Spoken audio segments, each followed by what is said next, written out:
தரப்பட்ட சதுரம் ஏபிசிடியிலே மூலைவிட்டத்தின் நீளம் ஏசி ஆனது 20 சென்டிமீட்டர் தரப்பட்டுள்ளது. இந்த சதுரத்தின் பரப்பளவை காண்போம். அதற்காக இங்கே அவதானியுங்கள். இந்த மூலைவிட்டமானது இந்த சதுரத்தின் பரப்பளவை இரு சமகூறுகளும் இரண்டு முக்கோணங்களிலும் பரப்பளவில் சமனாக இருக்கும். அதற்காக இங்கே தரப்பட்ட மேலே உள்ள முக்கோணிக்கு சமனான ஒரு முக்கோணியை இங்கே உருவாக்குகின்றேன்.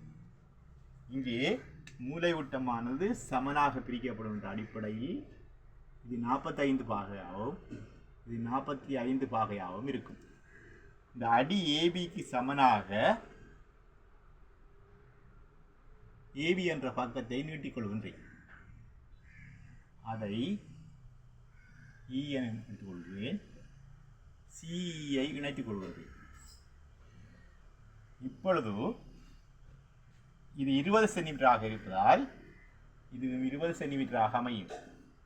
இது 45 சென்டிமீட்டராக பாகையாக இருப்பதால் இது 45 பாகையாக ஒன்று. ஆகவே 45 45 90 பாகையாக ஒன்று.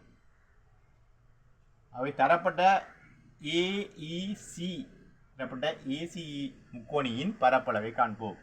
அவை முக்கோணி ஏஇசியின் பரப்பளவு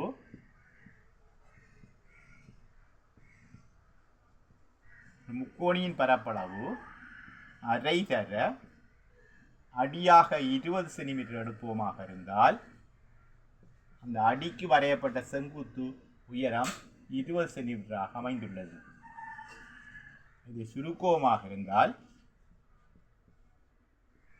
200 சென்டிமீட்டர் வர்க்கமாகும். இந்த முக்கோணியின் பரப்பானது இங்கே சதுரத்தின் பரப்பளவுக்கு சமனாகும். ஆகவே சதுரம் ஏபிசிடியின் பரப்பு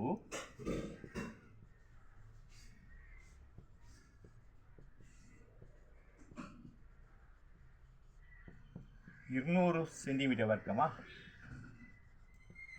நன்றி.